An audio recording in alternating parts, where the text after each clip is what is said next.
Assalamualaikum warahmatullahi wabarakatuh. Perkenalkan, nama saya Ida Nur Iza, mahasiswa dari Prodi Pendidikan Matematika Fakultas Sains dan Teknologi UIN Wali Songo Semarang.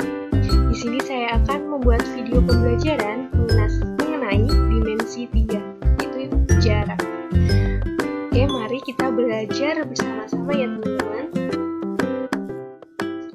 Apa itu jarak? Ada pertanyaan, apa itu jarak? Untuk menjawabnya, mari kita perhatikan ilustrasi gambar di bawah ini. Di sini ada suatu gambar peta ya, atau denah. Ini ada kota A dan kota B. Ini B, ini A. Di sini ada suatu lintasan. Nah, dari sini, maka kita bisa menjawab jarak adalah suatu lintasan terpendek yang menghubungkan antara kota A dan kota B. Di sini adalah lintasan yang paling terpendek, ya, dari kota A ke kota B. Jika kita tinjau jarak itu dalam kota ya, jarak antar kota.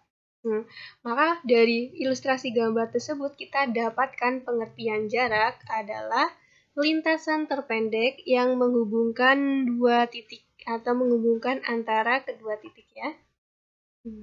Ya, sekarang bagaimana jarak dalam 3 dimensi?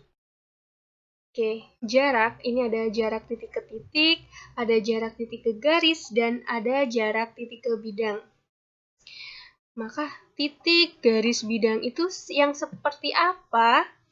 Maka perhatikan gambar kubus di bawah ini ya. Ini ada kubus A, B, C, D, E, F, G. Nah, titik itu yang mana? Titik itu ada yang A, B, C, D, E, F, G.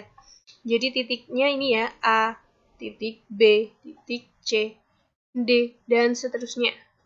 Kemudian garis AB, garis BC. Jadi ini ya, ini adalah garis, ini semua adalah garis. Oke, teman-teman. Oke, sekarang bidang. Bidang itu yang mana? Ini ada bidang A, B, C, D. A, B, C, D. Ini ya, ini adalah bidang. E, F, G. Nah, ini bidang. Kemudian ini juga bidang. Ini juga bidang ya, A, D, H, E, dan seterusnya. Oke, setelah kita tahu titik garis bidang itu seperti apa, maka mari kita ke jarak titik ke titik. Untuk memahaminya, maka kita perhatikan gambar ini ya, di bawah ini. Ini adalah sebuah gambar jembatan Suramadu. Jembatan Suramadu merupakan jembatan yang menghubungkan antara Surabaya dan Madura. Pastinya dalam perencanaan pembangunannya membutuhkan perhitungan kabel penyangga ini, teman-teman. Nah, maka perhitungannya bagaimana? Nah, kita tahu ini ada sebuah kabel ya. Nah, di sini kabel ini ada titik, kemudian di sini ada titik.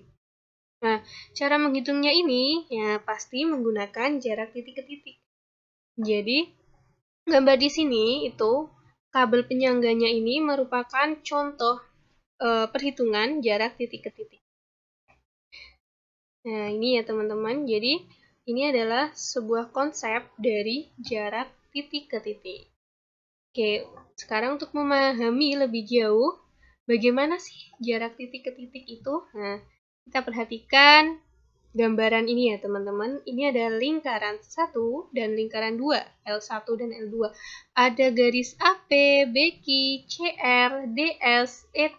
Nah, pertanyaan saya, garis manakah yang mewakili jarak antara kedua lingkaran tersebut? Ayo, siapa yang bisa menjawab? Jawabannya adalah garis CR. Kenapa sih kok garis CR? Nah, kita tinjau lagi pengertian jarak yang awalan tadi ya. Adalah lintasan terpendek atau ruas garis terpendek Jadi dari garis ini semuanya yang terpendek adalah CR. Ya. Kenapa? Jawabannya CR karena CR merupakan garis terpendek ya yang menghubungkan antara L1 dan L2. Jadi pengertian jarak titik ke titik adalah panjang ruas garis terpendek yang menghubungkan titik-titik tersebut. Gambarnya seperti ini ya, ini ada titik A dan titik B yang dihubungkan dengan suatu garis. Oke, sekarang bagaimana jika jarak titik ke titik itu dalam dimensi 3? Nah, untuk memahaminya, maka perhatikan contoh dari kubus dari soal ini ya. Diketahui kubus A, B, C, D, E, F, G, H dengan panjang rusuk 10 cm. Kita disuruh untuk menentukan titik A ke titik B, titik A ke titik C, dan titik A ke titik G. Oke, kita jawab yang poin A terlebih dahulu ya. Dan kita gambarnya seperti ini. Ini kubus A, B, C, D, E, F, G, H.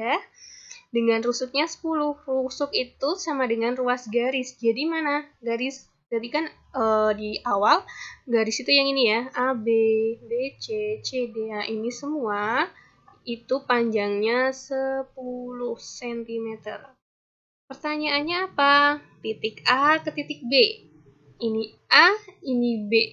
Nah, berarti jawabannya 10 cm karena ruas garisnya adalah 10 cm. Oke, sekarang titik A ke titik C. Oke, ini gambarnya ya. Kita tarik garis A ke titik C. Nah, ini membentuk sebuah segitiga A, B, C. Ini segitiga ya. AB kita tahu 10 cm. BC juga 10 cm. Nah, sekarang kita akan mencari AC.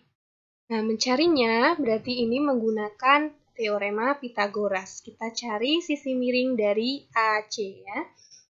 Jadi AC kuadrat sama dengan AB kuadrat plus BC kuadrat sama dengan 10 kuadrat plus 10 kuadrat sama dengan 100 plus 100 sama dengan 200. Itu AC kuadrat. Jadi AC adalah akar 200.